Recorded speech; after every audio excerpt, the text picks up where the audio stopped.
Assalamualaikum warahmatullahi wabarakatuh. Perkenalkan, nama saya Arina Fisa dengan NIM 1120122. Saya di sini akan mempresentasikan peradilan pada masa Rasulullah Shallallahu Alaihi Wasallam. Yang pertama, awal mula peradilan pada masa Rasulullah Shallallahu Alaihi Wasallam.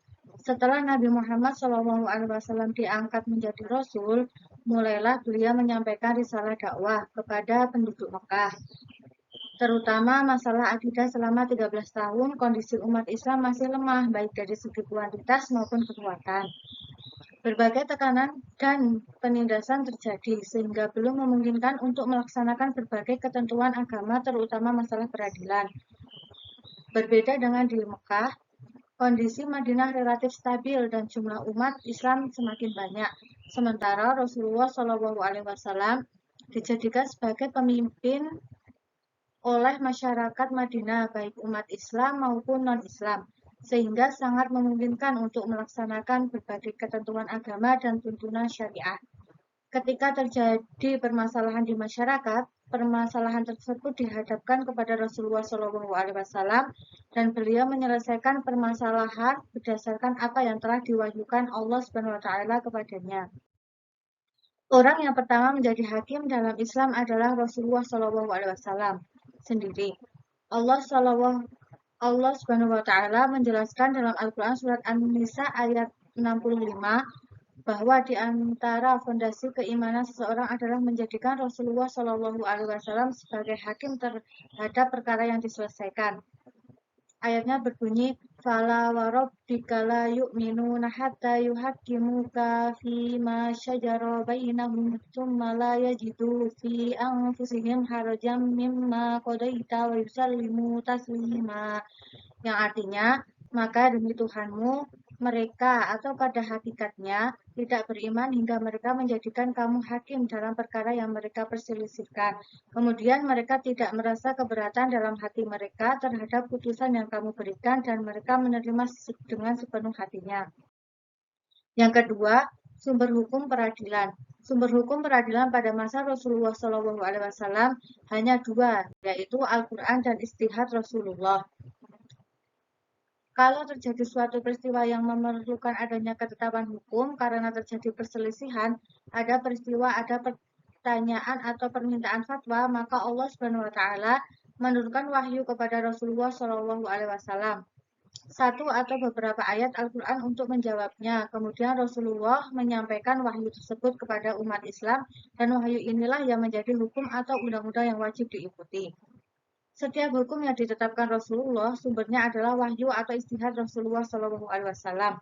Pembentukan hukum ini ditetapkan sesuai kebutuhan dan Rasulullah bertugas menyampaikan dan menjelaskan hubungan apa yang telah disyariatkan oleh Al-Quran sebagai sumber hukum pertama. Adapun yang berasal dari sumber kedua yaitu ijtihad Rasulullah SAW. Beristihad, Allah Subhanahu wa taala mengilhamkan kepada Rasulullah tentang ketetapan hukumnya. Terkadang pula ijtihad Rasulullah itu sebagai upaya penggalian hukum yang berdasarkan pada pertimbangan kemaslahatan serta jiwa perundang-undangan. Hukum-hukum yang bersifat istihadiyah tersebut sebagai pengilhaman Allah Subhanahu wa taala. Rasulullah tidak mempunyai otoritas di dalamnya, melainkan mengungkapkan saja bagian dalam bentuk sabda atau perbuatan, qauliyah atau fi'liyah. Yang ketiga, contoh kasus dan penyelesaiannya. Ulama meriwayatkan bahwa hukum yang dikeluarkan oleh Rasulullah SAW namun diisi ada beberapa kasus. Yang pertama, Rasulullah SAW memutuskan perselisihan antara Abu Bakar dan Rabi'ah al-Aslawi tentang tanah yang di dalamnya terdapat pohon kurma yang miring. Adapun batangnya di tanah Rabi'ah, sedangkan rantingnya di tanah Abu Bakar. Dan masing-masing mengakui bahwa pohon tersebut miliknya. Lalu keduanya pergi kepada Rasulullah SAW, maka beliau memutuskan bahwa ranting menjadi milik orang yang memiliki batang pohon. Yang kedua, Khansa binti Hadam Al-Ansariyah dinikahkan oleh bapaknya sedangkan dia janda dan tidak menyetujuinya. Lalu ia datang kepada Rasulullah, maka beliau membatalkan pernikahan tersebut. Lalu ia berkata kepada Rasulullah, saya tidak menolak suatu apapun yang diperbuat ayahku, tapi saya ingin mengajarkan kepada kaum perempuan bahwa mereka memiliki keputusan terhadap diri mereka. Yang ketiga, seorang wanita ditalak suaminya dan suaminya ingin mengambil anak darinya, lalu ia datang kepada Nabi Muhammad SAW, maka beliau berkata kepadanya, engkau lebih berhak dengannya selama engkau tidak menikah. Yang keempat, para hakim di zaman Rasulullah.